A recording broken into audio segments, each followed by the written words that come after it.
Welcome to SolFul Connections, where we skip the small talk and head right into the soul talk. I'm Amanda Solar, and each week we share the kinds of stories that remind us we're not alone. It's about being human, raw and unfiltered, just real talk. Let's connect.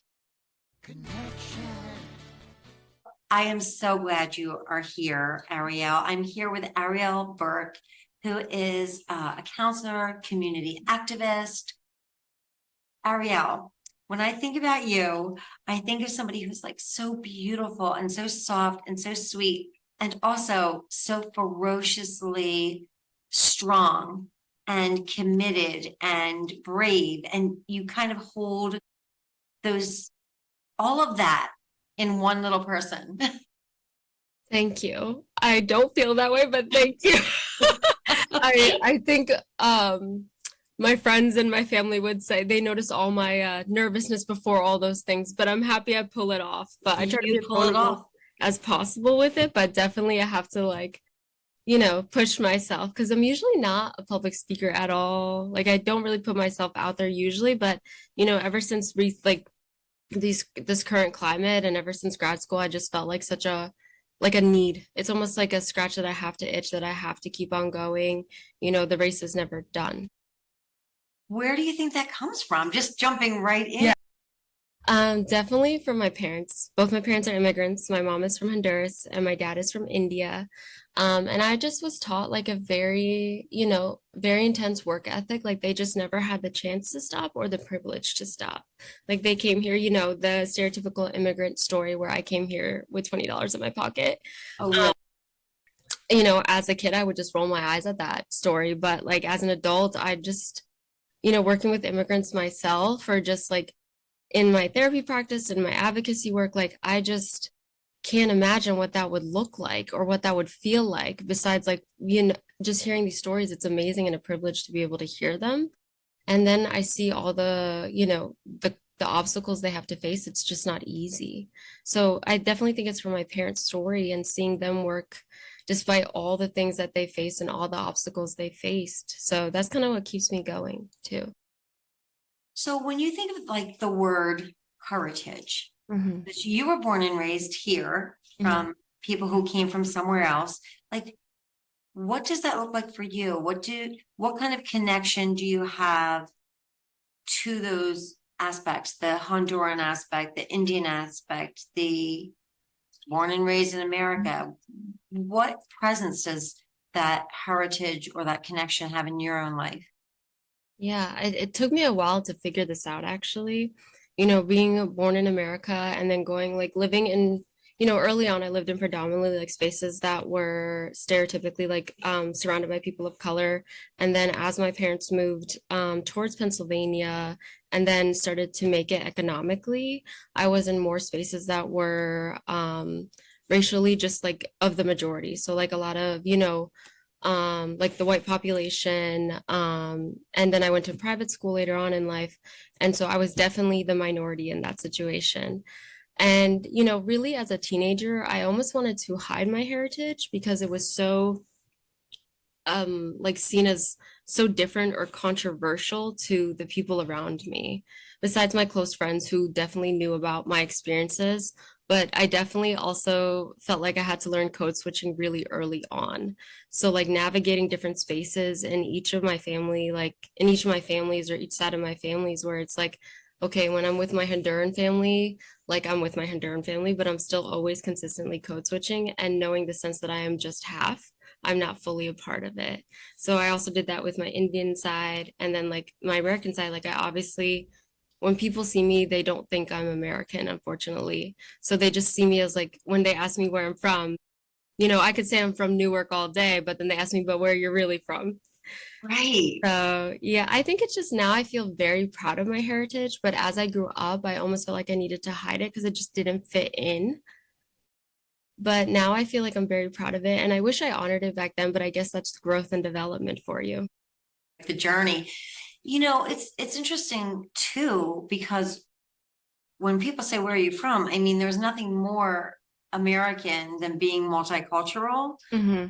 And also you know, it's not even like you have two different cultures Mhm. that kind of three different cultures, really, if you want to add American in there, but Indian and Honduran. That's like so fascinating. And do you speak, Spanish? Do you speak different languages? Yeah, I speak obviously English is my first, but Spanish is my second. I know a little bit of Punjabi, but not that well. Yeah. So, with the road that you took to where you are today professionally, Mhm. can you kind of describe what drew you to that when you were little? Is this what you wanted to be and to do? Yeah, I actually thought I was gonna be a doctor, like a biomedical doctor. I wanted to be a surgeon, I believe, at the time. Like I thought that was the plan. Like, raised in like South Asian culture, like that's a very common thing. Like that is what's seen as professional. So I was kind of raised with that thought is like, oh, I have to be a doctor. And then I did my freshman year in college and I fainted at the sight of blood. And I was thinking, like, that probably wouldn't make for a good doctor, probably be really unethical if I do that every time. Um, but then I took this psychology class. It was like a gen ed, and I just fell in love with it. I fell in love with the teacher's passion. She was an immigrant from Brazil. She talked about how there's Western styles of therapy, but there's also diverse styles of therapy that can be included in Western styles of therapy, where we can address like ancestral and intergenerational trauma that is passed down in, different cultures, different experiences, and different families. So that's kind of what like made me so passionate about it. I just felt like because she was an immigrant herself or a person of color, I almost felt like, oh, wow, that makes me feel so safe too, where I was able to talk to her about how to get in the psych field, like what does the process look like, and then bring that back to my family, which in their cultures they weren't raised with therapy or they didn't know much about what therapy looks like or the field itself. Yeah, yeah, yeah. And honestly, I also think that's even generational, um, Yeah. because I think, growing up in the 70s and the 80s, that just wasn't something that we kind of talked about strangely enough. Or um, so your practice now, do you have specific areas of like that are specialties? Tell Yeah. me more. You see this, by the way, Ariel, what you're hearing is my lack of knowledge about this whole world. It's not. You are informed. The fact that you're even asking questions means you're interested, right? So I specialize in clinical trauma and child and adolescent therapy as well. I specifically work with racial trauma, ancestral trauma, intergenerational trauma. So like, acculturation stuff that comes up when an immigrant comes here, or if they're first gen navigating the cultural differences. And that also tends to go along with, combined mental health. So like mood disorders, anxiety, depression, you name it. But yeah, in my practice, that's mainly my specialty, but there are other clinicians here that we oversee and they have a range of specialties as well. But my specialty really belongs with, working with people of color or like working with teens in particular and, dealing with their everyday life, as well as like, teens that might struggle with like racial trauma, police violence. Can you talk a little bit more? I know we started out talking about it, but your community activism, because Ariel, really watching from the sidelines, you have really become such a leader in the community. So it's so funny to hear you say anything about being anxious because you are just leading the path and leading the way for so many people in the community. Can you talk a little bit more about what that means to you? I was actually just thinking about that because I was like, this is kind of the first time, besides like serving on the board or participating in like nonprofit work, it's kind of the first time I actually, these past recent, I guess like 3 years been involved in that. And what it really means to me is using my privileged voice because I've been born here and because I've been able to achieve education, go for my master's, and be able to have that, like that help from my parents. I want to be able to use the privileged voice that I have for those who do not have privilege, not speak for them, but see if I can advocate in ways that can make it a little bit easier, if possible, just for them to feel like they have a space and a voice, or them to be able to feel like they can honestly belong here. even if I could do, like, if I'm sometimes even just showing up to the therapy room with a lot of my clients of color, there's a sigh of relief because I'm a, therapist of color. I believe that psychology is activism as well. Like, as therapists, we also have to learn to advocate for our clients or advocate for the marginalized, because it is a helping field, and I feel both go hand in hand. So when you're working with people who have that pain Mhm. and grief and trauma, you know, that it's sacred work, but it's also very heavy Mhm. work, I would have to think. How do you navigate? Where do you find light? How do you self-care? Yeah, I go to my own therapist myself. I Yeah. feel like when I supervise interns, I always recommend going to therapy themselves. And if there's resistance, I am hesitant to take a therapist that hasn't done their own work. Mhm. I always say this to like interns, we can only go as deep as we've gone within ourselves with the clients. If you can't hold space for yourself or you're uncomfortable with it, then we need to address it. But I always say you should be able to be vulnerable. And if you're expecting your client to be vulnerable, that's a huge vulnerability and privilege for you to be able to sit in the room. And if you haven't done it yourself, then I would say there's a lot of resistance and things we need to work on. So I'll always say a therapist should do therapy themselves. See, that's what I mean. I think you're so wise beyond your years. How did you come to that?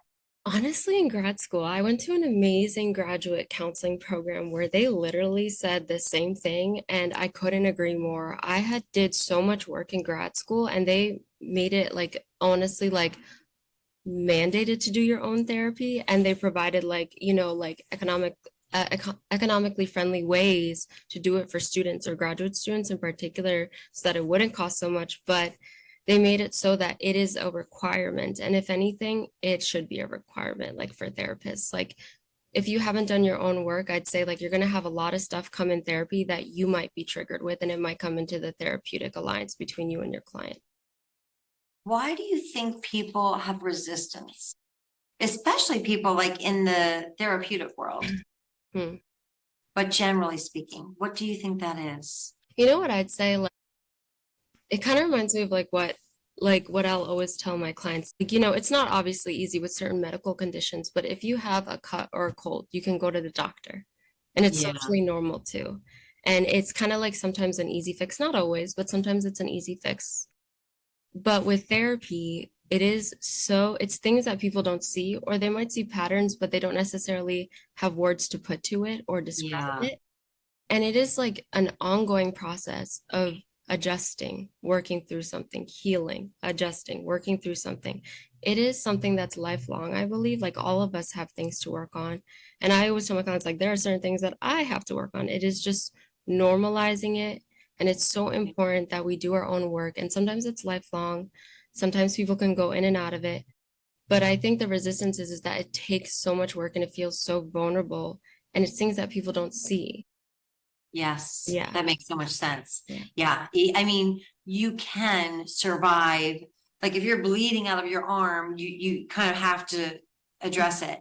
But we kind of maybe do like this mental and emotional patchwork that we might not know things that are happening or going wrong in our lives are a direct result of Mhm. our little patchwork.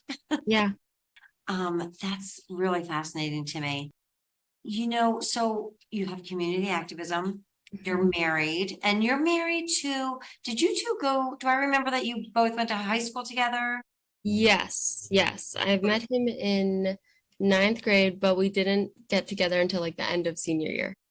Yeah. Yeah. So what's your relationship secret, Ariel? Mm. Oh, I think it's like an ongoing study, like studying each other, learning about each other, because we both have changed and evolved. Like, we haven't stayed the Yeah, same at all. yeah, Like, how I was in the beginning, like it's definitely not how I am now. So I think it's actually growing and evolving and learning to educate yourself and be willing to listen to how your partner has changed or evolved, and being gentle and kind when you disagree. yeah, nice. And so you're married, you have your practice, you have your community activism. Yeah. you're really busy. What do you do for fun? Play video games. I play video Really? games. I hang out with friends that I've kept throughout the years. Walk my dog. But yeah, definitely play video games. Oh, that's, Definitely a TV fan, an anime fan and things like that. oh, you like anime. Yeah. One of my daughters likes anime. I would tell you what she was for Halloween because it was an anime person, but I don't know. I don't remember what it was.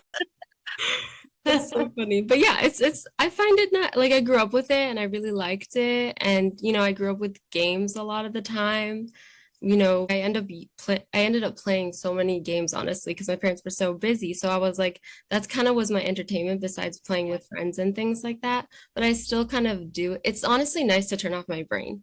So that's kind of what I use it for, to turn off my brain, to relax, or sometimes I read too. I was just going to ask, like, what are you reading now? What are you watching now? What's happening in that part of your life? Okay, let me see. Okay, what am I reading now? I actually just read How to Sell a Haunted House. Is by let me find the name. I forget what his name is, but it's like a haunted thriller, but it like has to do with like obviously trauma. Oh, But it's like really? how like the houses like hold trauma and hold like a lot of like maybe unsaid things that family members have gone through, and basically the house, like the ghosts are the secrets of the family, or like the unsaid things that this family member wished they would have said but didn't say, or the things that were hidden from the children but the children saw but they didn't talk about it ever. Oh, that is I think really it's interesting. Brady Hendricks, I believe, but it's really good. I really like it. It's a really Yeah. good book. It's honestly like really interesting. Books or movies or media that you consumed that you found really made an impact, Mm, Let me think for a or second. TV Or TV. or podcasts. Or podcasts. Okay. I would say, like I read the book The Body Keeps the Score. It's like one of my favorite books, and I'll really recommend it for everyone, regardless of like whatever career they're in. But our bodies will literally show and hold trauma. And I noticed like my immune system was really weak at one point. So I can tell like when I need a break and when I need to take a step back. Like I tend to get sick. I tend to hold my tension with my shoulders, and I notice Mm. when my body tells me certain things, it means that I really need to take care of myself in certain different ways or different aspects. And literally the Body Keeps a Score literally shows how our bodies hold trauma, and how even if we don't see it mentally or don't see it physically like in a patterns, we see it in our body language, and we see it where we hold tension and trauma. It's so significant, and it was so helpful for me to see that and honestly include that in my practice. So a lot of body movement work or somatic work. I have to read that book because so many people recommend it. I think I started it once and then I discarded it. What about, this is a hard question, Yeah. Ariel. If you could have a couple of hours over coffee or tea with any three people, living or dead, who would they be? Let me think. Okay.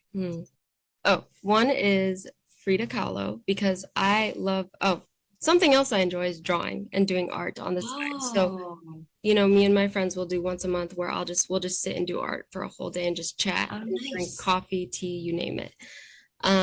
But she is a actually multiracial artist specifically, did a lot of like work that represents like the strife of living, like the strife of a Latinx person. And, just specifically, I think just really had a certain type of art style that just appealed to me immediately. And honestly, I love multiracial artists. So it makes me feel like I'm connecting to them. So that's Yeah. one.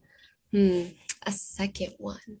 Let me think. I think it would be probably an ancestor in some way. Like Yeah. I wish we can connect to our ancestors a little bit more. Yeah. Maybe like my great grandmother on my mother's side, because she died really early on, and I would just love to kind of experience that side of like my ancestry that I never got to know that well. Yeah. And my grandma kind of had to raise herself along with her siblings. And also just like to understand their experience as like a woman living in Honduras at the time. And then Yeah. also maybe possibly like my grandfather's side on my mom's side, because I actually don't know them that well. Yeah.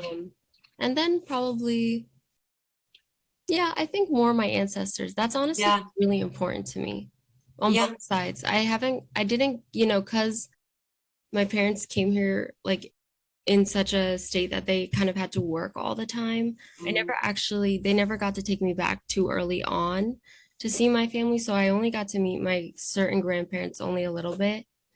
Yeah. And, I wish I had more of a connection to either side a little bit more. Yeah. I always think about my ancestors. I always think I would love to just gather them around I know. and just have a council. I And I think, do almost think of them as my council, in all honesty, you yeah, know? yeah.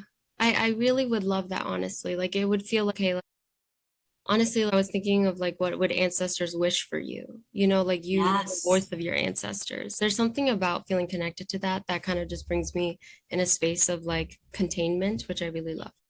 Yeah, I agree with you so much on that. I do. I think about that, and I do have this little practice where I kind of connect with them because I know that I'm living in a way that they would love to be living. If you think Yeah. about all of the people who have gone Yeah. before us, especially women who have always had it Mhm. harder. There's just no getting around it.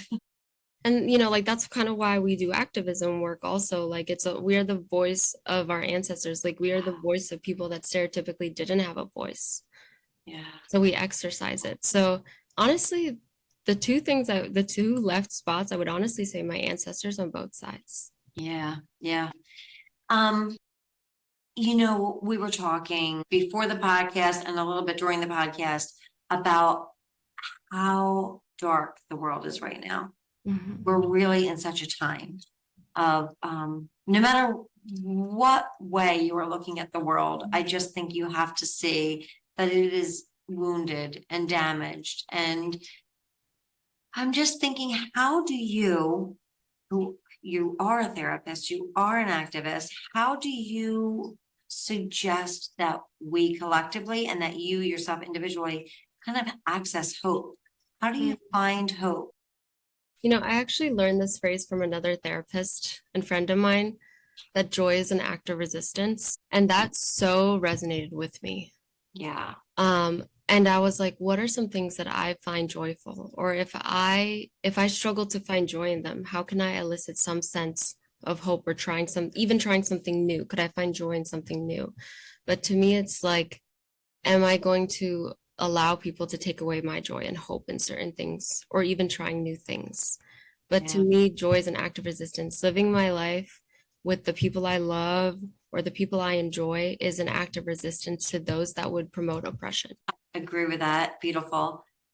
What do you think little Ariel would say to you if she walked in the room right now? What would she be thinking? I'm thinking of my inner child right now. What would little Ariel say to me? I think little Ariel would say to me that I love you. For some reason, that is the immediate thing that came to mind, almost like a nurture. Yeah. Almost like a nurture. And then I think like some warm hug. I don't know why that's what's coming to me. Yeah. It's a warm hug. I love you and I'm here and I'm proud. That's what it feels like.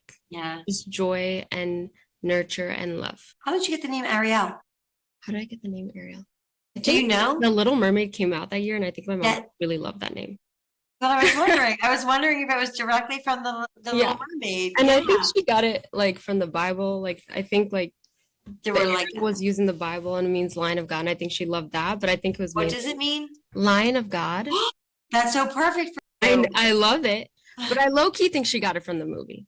Well, but I think it could be both. Cool. Yeah, that is so perfect. What about community? What does community mean to you? To me, it means, well, one, people that support me, people that not only are that they can be like-minded, but I also don't want people that just think exactly like me. I'm still friends with people that think very differently from me, and I can still have conversations and still feel a sense of connection and friendship that I have maintained over the years. And there are friends that I have maintained over the years that disagree with me in a lot of ways, and that's okay. But to me, it's like maybe it's because of the shared history that makes me feel a sense of connection and safety. But I think Yeah. it's also, people that make me feel safe and challenge me, but then also when I ask for help, they help me. Yeah. They help me stand up or Yes. pick me up. And that's really important. Like people that I'll text once in a, like it could be like in a couple weeks or a month and I haven't texted them, but I'll be like, hey, like, can we get together? And they're like, yeah, do you need anything? I'm here for you. Like that's so important to me. So community means not even just like-minded people, but community means just support and safety and Yes. connection. Kind of come around full circle. When you hear the phrase soulful living, what does that look like for you? So for me, it feels like living in a way that aligns with my morals and aligns with how I like my ethical code, I guess. So treating people honestly exactly how I'd want to be treated. Sometimes soulful living means like getting connected to faith-based communities that make me feel safe, that encourage me in healthy ways and also in social advocacy ways as well.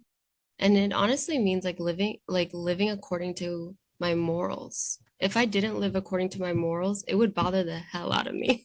Right. Like it just means being very connected to what feeds my soul, which means like emotional connections that are healthy and that enrich me, communities that enrich me, whether they be faith-based or advocacy-based or even just friendships. And then just living according to what feeds my soul, which is living according to my morals, honestly. I just have to say, first of all, before we close out, the fact that your name means Lion of God I know. is perfection, absolute perfection. I am so thankful. I'm thankful for you coming on the podcast. I'm thankful that I get to kind of see some of the work that you do in the world, making it just a safer place for people to be. So Yeah. thank you. Thanks for coming on, and also thanks for what you do in the world.